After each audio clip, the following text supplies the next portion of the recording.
Item ಯಾವುದೇ ಇರಲಿ try ಮಾಡಿ ಆಚಿ ಚಿಕನ್ ಮಸಾಲಾ. ಪೆಟ್ರೋಲ್ ಡೀಸೆಲ್ ಬೆಲೆ ಮತ್ತೆ ಏರಿಕೆಯಾದ ಹಿನ್ನೆಲೆ ಯುದ್ಧದಿಂದ ಆರ್ಥಿಕ ಪರಿಸ್ಥಿತಿ ಏರುಪೇರಾಗಿದೆ. ಕೇಂದ್ರ ಸರ್ಕಾರ ಪೂರ್ವಭಾವಿ ತಯಾರಿ ಮಾಡ್ಕೋಬೇಕಾಗಿತ್ತು. ಚುನಾವಣೆ ನಡೆಯುವ ಸಮಯದಲ್ಲಿ ಯಾವುದೇ ಸಮಸ್ಯೆ ಇಲ್ಲ ಅಂದಿದ್ರು. ಚುನಾವಣೆ ಮುಗಿದ ತಕ್ಷಣ ಜನರಿಗೆ ಬೆಲೆ ಏರಿಕೆ ಶಾಕ್ ಕೊಟ್ಟಿದ್ದಾರೆ ಅಂತ ಕೇಂದ್ರದ ವಿರುದ್ಧ ಸಚಿವ ಎಸ್.ಸಿ. ಮಹದೇವಪ್ಪ ವಾಗ್ದಾಳಿ ನಡೆಸಿದ್ದಾರೆ. ಈ ಯುದ್ಧ ಪಾಶ್ಚಿಮಾತ್ಯ ದೇಶಗಳಲ್ಲಿ ನಡೆದ ಯುದ್ಧ ಆರ್ಥಿಕ ವ್ಯವಸ್ಥೆಯನ್ನ ಸ್ವಲ್ಪ ಏರುಪೇರು ಮಾಡಿರ್ತಕ್ಕಂಥದ್ದು ಕೇಂದ್ರ ಸರ್ಕಾರಕ್ಕೆ ಗೊತ್ತಿದೆ. ಪೂರ್ವಭಾವಿಯಾಗಿ ಅವ್ರನ್ನೆಲ್ಲ ಅವರು ತಯಾರಿಯನ್ನು ಮಾಡ್ಕೋಬೇಕಾಗಿತ್ತು.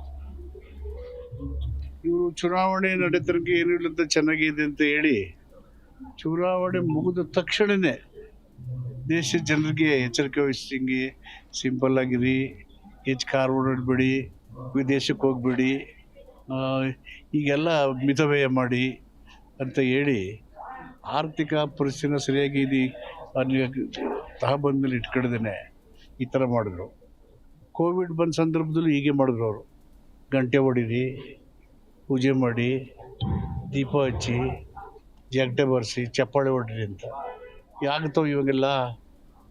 ಪ್ರಧಾನಮಂತ್ರಿಗಳು ಅಂದರೆ ವೈಜ್ಞಾನಿಕತೆಯಿಂದ ಜನರನ್ನು, ದೇಶನ ಎಚ್ಚರಿಕೆಯಿಂದ ರಕ್ಷಣೆ ಮಾಡಬೇಕು.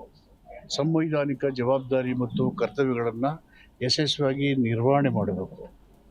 ಈಗ ಇಂದಿರಾ ಗಾಂಧಿಯವರು, ನೆಹರು ಅವರು, ರಾಜೀವ್ ಗಾಂಧಿ ಒಳ್ಳೆಯದರು.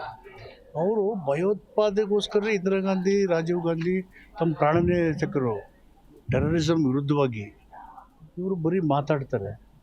ಈಗ ವಾಜಪೇಯಿ ಅವರು ಪ್ರಧಾನಮಂತ್ರಿ ಆಗಿದ್ದರು. ಅವ್ರಿಗೆ ಕಾನ್ಸ್ಟಿಟ್ಯೂಷನಲ್ ರೆಸ್ಪಾನ್ಸಿಬಿಲಿಟೀಸ್ ಇತ್ತು, ಡೆಮೊಕ್ರೆಟಿಕ್ ಬಿಹೇವಿಯರ್ ಇತ್ತು. ಲೀಡರ್ ಆದವ್ರಿಗೆ ಕಾನ್ಸ್ಟಿಟ್ಯೂಷನಲ್ ರೆಸ್ಪಾನ್ಸಿಬಿಲಿಟಿ ಡೆಮೊಕ್ರೆಟಿಕ್ ಬಿಹೇವಿಯರ್ ಇರಬೇಕು.